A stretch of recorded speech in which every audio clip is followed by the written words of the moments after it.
Square Enix has released a new trailer that goes over some of the new content for Dragon Quest 1 and 2 HD2D Remake. There's a lot of cool stuff in here I wanted to highlight, so let's take a look at the details. Dragon Quest 1 has new characters, dungeons, and an expanded story. Instead of 1v1, you fight multiple enemies using skills and magic that targets multiple targets. There are also new sigils in Dragon Quest 2, and they also appear in Dragon Quest 1.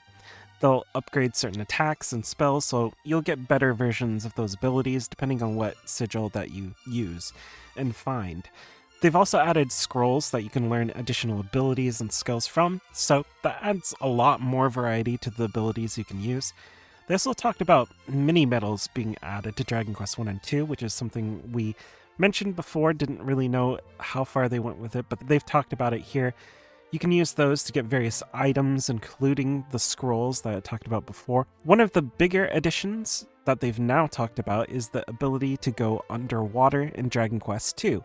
So they've added an all-new underwater map for this with ocean floor locations, new monsters, new story, and new bosses, including a mermaid town and a treasure vault. So that is a ton of new stuff just in that one section. We also talked about a new character being added, and they've added new details about her. The Princess of Kanak uses what they call mischievous abilities. They say she's a scion of Erdrick, so Erdrick is the main character in Dragon Quest 3, and in the trailer you see that her abilities include various dances and something called the Rib Tickler. Probably some kind of debuff. They've also added a tombola mini-game. Basically, you roll to get what looks like beads they call glomboleros, or tickets, and then you use those to get various prizes, which include items, armors, and weapons. For me, the coolest additions that they showed off in this new trailer is for sure the underwater sections of Dragon Quest 2. Underwater maps have been a thing in a decent amount of different Dragon Quest games. That includes Dragon Quest VI, which had an entire underwater section that was completely explorable, Dragon Quest VII, which has underwater regions, Dragon Quest VIII and XI too. So it's pretty cool that they decide to add these new sections to Dragon Quest II.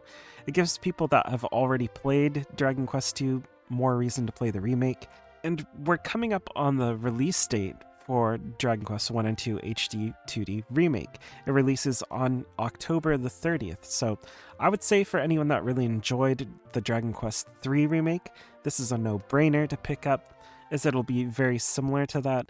Again, even though they said they're adding more story, keep in mind these are old-school style RPGs. These early games are much more about gameplay and exploration. So don't go in expecting anything crazy story-wise or getting, really dragged into the story. The story will be fun and will be enjoyable, and that's really all it needs to be for this sort of retro remake. That being said, I think we're going to have a chat about something Yuji Horii said about Dragon Quest 4, 5, and 6, and those are much more story-focused, so stay tuned for that. I do videos on RPGs of all kinds, so if you like those, make sure to subscribe. Thanks for watching.